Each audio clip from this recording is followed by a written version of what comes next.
Assalamualaikum warahmatullahi wabarakatuh. Selamat pagi anak-anak. Semoga kita selalu dalam keadaan sehat walafiat. Hari ini pelajaran pendidikan agama Islam. Sebelum kita mulai, marilah kita baca berdoa bersama-sama di dalam hati. Berdoa dimulai. Berdoa selesai. Materi kali ini adalah hormat dan sayang orang tua dan guru. Anak-anak, perilaku hormat kepada orang tua dan guru adalah sangat penting bagi seorang anak atau siswa.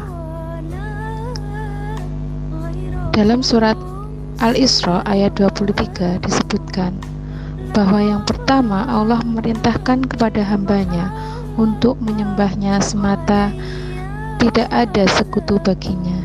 Yang kedua, kita harus berbakti kepada orang tua. Lalu pada ayat 24 disebutkan bahwa anak hendaknya mendoakan kedua orang tuanya.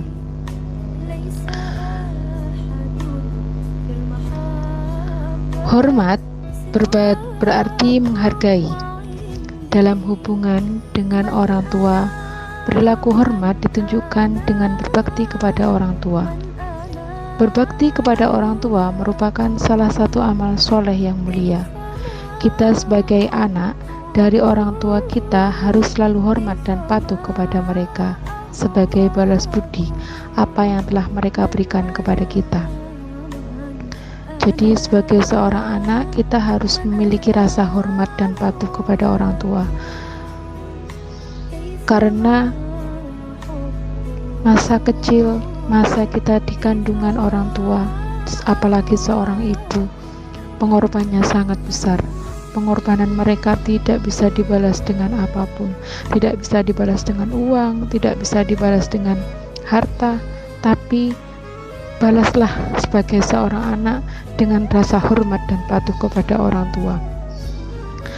Anak-anak, jika kalian nanti sudah menjadi orang dewasa atau bisa menjadi seorang ibu atau seorang ayah, maka ketika orang tua kita sudah tua, hormatilah mereka tetap.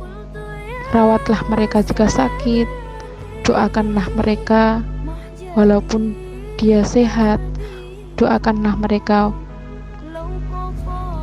apabila sudah meninggal. Jangan pernah sekali meninggalkan mereka dalam keadaan apapun. Nah, contoh sikap hormat kepada orang tua adalah bertutur kata yang lembut. Jadi sama orang tuanya jangan kasar-kasar ya, karena sudah diterangkan dalam surat Al-Isra itu tidak boleh berkata sekalipun kepada kedua orang tua kita, terutama ibu. Yang kedua, ketika dinasihati orang tua, dengarkanlah baik-baik, jangan memotong pembicaraannya. Contoh, ketika disuruh orang tua atau dinasihati, jangan sekali-kali membantah. Lebih baik kalian diam dan dengarkan. Yang ketiga, selalu meminta nasihat, petunjuk, dan doa. Jadi ketika kalian mau kemanapun, mau ada masalah apapun, mintalah nasihat dan doa mereka serta petunjuk mereka. Artinya kalian nanti akan diberikan arahan dari orang tua. Yang keempat, tidak menganggap orang tuanya bodoh dan ketinggalan zaman. Nah, ini anak-anak, banyak sekali anak-anak zaman sekarang itu selalu seperti itu. Jangan ya anak-anak, karena orang tua kita itu adalah surga kita, terutama ibu. Jangan sekali-kali kalian ketika diajak ke sekolah, orang tuanya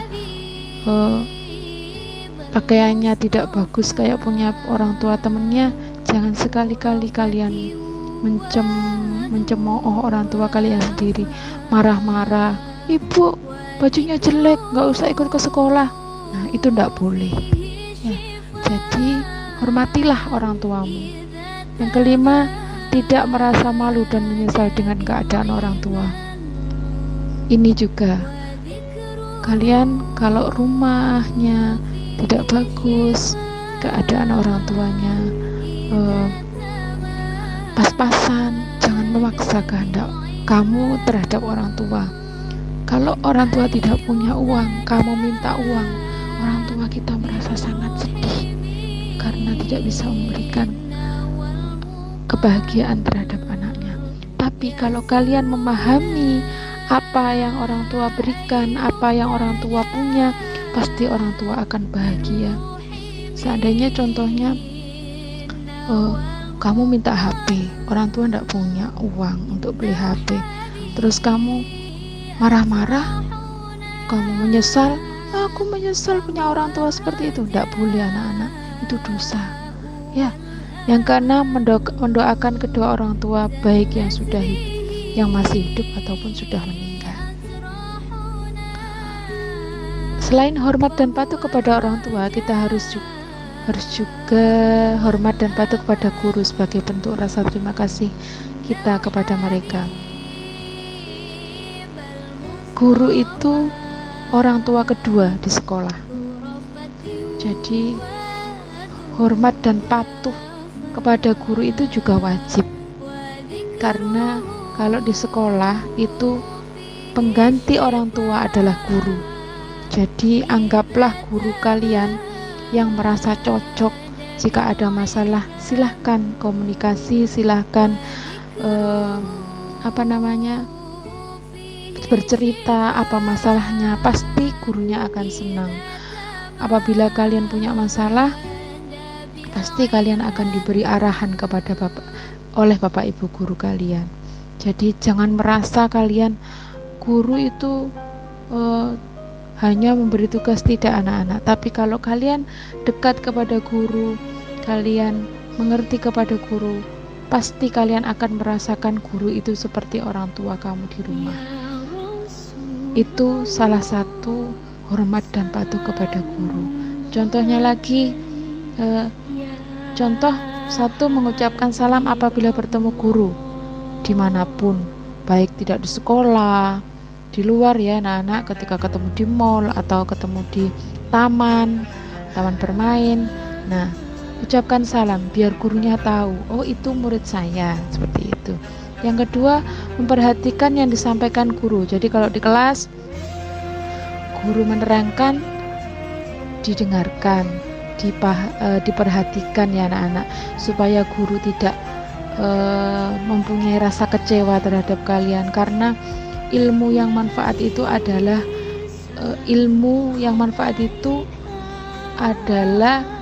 ilmu yang kamu dapat dari seorang guru yang ridho akan ilmunya.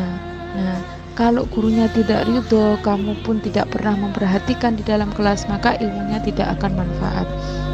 Yang ketiga, merendahkan suara di hadapan guru.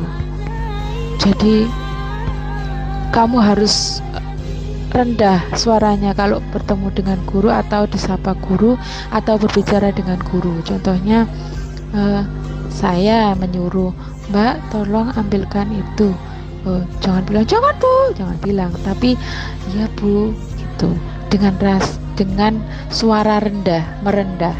Nah itu. Yang keempat, melaksanakan perintah guru selama perintah itu tidak bertentangan dengan apa yang disampaikan oleh Allah dan Rasul. Jadi kalau disuruh sholat duha, contohnya Bu Anis ini nyuruh sholat duha, itu tidak boleh. Jadi selagi gurunya memerintahkan untuk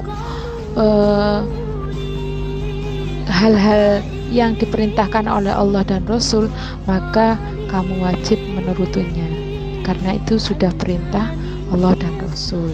Kalau Bu Anis nyuruh yang jelek, jangan mau.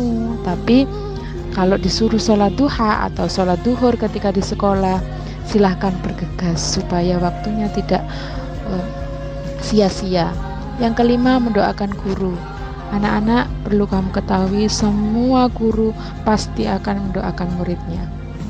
Ya, jadi biar ilmu kalian bermanfaat, imbal baliklah doa itu supaya doa itu menyambung. Contoh kalau Bu Anis doakan, kamu juga mendoakan, maka doa itu akan tersambung sendiri. Ya, nanti akan disambungkan oleh Allah. Nah, itu kekuatan doa. Ayat tentang hormat dan patuh kepada orang tua dan guru. Nah, tadi surat Al-Isra ayat 23 dan 24. Kalau yang tentang guru Az-Zumar ayat 9. Hormat kepada orang tua. 1. Berbakti kepada kedua orang tua merupakan amal yang paling utama. Yang kedua, apabila orang tua kita ridho atas apa yang kita perbuat, Allah pun ridho. Yang ketiga, berbakti kepada kedua orang tua dapat menghilangkan kesulitan yang sedang dialami. Yang keempat, berbakti kepada kedua orang tua akan diluaskan rezeki dan dipanjangkan umur. Yang kelima, berbakti kepada kedua orang tua dapat menjadikan kita dimasukkan ke surganya oleh Allah. Hikmah hormat kepada guru. 1. Ilmu yang diperoleh akan menjadi berkah dalam kehidupan kita. Yang kedua, akan lebih mudah menerima pelajaran yang disampaikan. Yang ketiga, akan membawa berkah, memudahkan urusan, serta dianugerahi nikmat yang lebih dari Allah. Yang keempat, akan selalu didoakan oleh guru. Yang kelima, mendapat ilmu yang bermanfaat.